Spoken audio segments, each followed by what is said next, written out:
আমরা মাদকের অভিযান করলাম, আপনারা বিগত অভিজ্ঞতা আছেন এই বিষয়ে। আমরা চারিবাইদিক আশিগড়, জালালপুর, হাসপাতাল পয়েন্ট সব জায়গাতে আমরা অভিযান করলাম, যারেও পাইলাম সন্দেহমূলক আমরা চেক করলাম। এবং এই পর্যন্ত আজকে মনে হয় এখন 15-20 দিনের উপরে যায় 35 জন মানুষ পাইছি এবং কয়েকজনের লগে আমরা গাঞ্জা পাইছি। কিন্তু এরা মাল নেওয়াতে আসলা, নেওয়ার আগে আমরা ধরে নিতাম। এরা মাল নেওয়াতে আসলা ও আমরা পাইছি সবাই স্বীকারোক্তি দিয়েছেন যে আমি মাল নেওয়াতে আসলাম। কয় আসলা জানে আশিগড়ের ব্রিজের মুখের না, কিন্তু আমরা তো আর কইতে পারি না যে অমুক রাস্তা নিয়ে অমুক রাস্তা, এখানে আমরা মাল সহ ধরছি না। আজকে যেটা হয়েছে আমরা অভিযান কইরা 2 জন মানুষকে আমরা ধরছি। এখন মুরব্বী ওনার কাছে মাল পাইছি আমরা 5টা। কয় গেছে ওনার মুখে স্বীকারোক্তি দিছেন শিবপুর কাছ থেকে আমি মাল আনছি 5টা। আমি কয়দিন বাদে না দেন ওইয়া দেন উনি কইছে এক সপ্তাহ বাদ আইয়া 5টা 10টা করে নেন। এরপরে আরেকজন রে ওনার দ্বার খোলা পাইছি, ওনার দোকান যেখানে বিক্রি হয়। এখন এটা মাদকের আস্তানা, এখন আর এখানে আমরা দোকান কইতাম না, এখানে কমিটার মাদকের আস্তানা। এই আস্তানাটা কি একজন বানানিতে আমরা ধরার পরে উনি আমাদের লগে মাইলেজ দেয়, ওনারে চেক করে আমরা 9টা মাল পাইছি। আবার 9টা পাইছি। 9টা পাওয়ার পরে উনি আবার মেঘলাই তত লম্বা মেঘলাই লিয়ে বাড়াইছেন যে এই কি হইছে এমন ভাবে বাড়াইছেন আমাদের উপরে হামলা করার মতো। তাই যাই হোক হামলা করছেন না,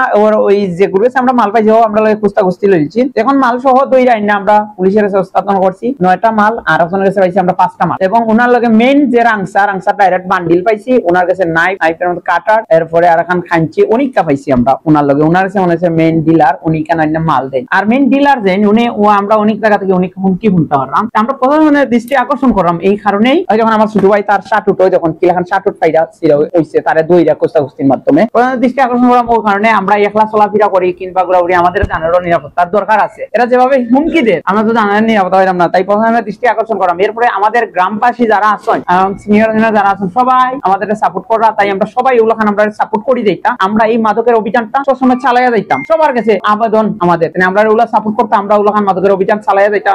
আমাদের হসপিটাল এরিয়া এবং আশিগড়, জালালপুর কোনোখানে মাদকের কোনো গ্রান আমরা রাখতাম না যদি আপনারা জেলাখান আমরা সবাই যাই এবং আমরা লোকের আসন ওখান যদি সবাই থাক। মাদকের আমরা অভিযান করলাম, আমরা কর্ম এবং আস্থা উপজেলাবাসী তারা সবার সাপোর্টের দরকার আছে এবং আমাদের হবিবপুরবাসী এবং দেশ এবং বিদেশ সবার সহযোগিতা আমাদের দরকার। কারণ আমরা হুমকির মুখোমুখি আছি, আমরা হুমকি অলরেডি দেওয়াও, যারা ব্যবসা করে অলরেডি এরা হুমকি দিরা এবং হুমকির মুখোমুখি আছে। আমরা মাদকের অভিযান চালাইয়া যাইব এবং যার কাছেই পারবো যে চাও কোনো তদবির কাম হইতো না, আমরা তার এই ধর্ম এগুলা যে কোনো এলাকারও আর আইনের আওতায় যেমন আমাদের প্রধান দৃষ্টি আবারও আকর্ষণ করলাম যে এই কারণে আমাদেরও নিরাপত্তার দরকার আছে। আমাদের এলাকাবাসী এবং প্রবাসী যারা আছেন এবং দেশ ও দেশের বাইরে যারা আছেন সবার কাছেই আমাদের একটাই অনুরোধ, আমাদের একটু সহযোগিতা করেন এবং আমাদের লগে থাকুন, আমাদের পাশে থাকুন।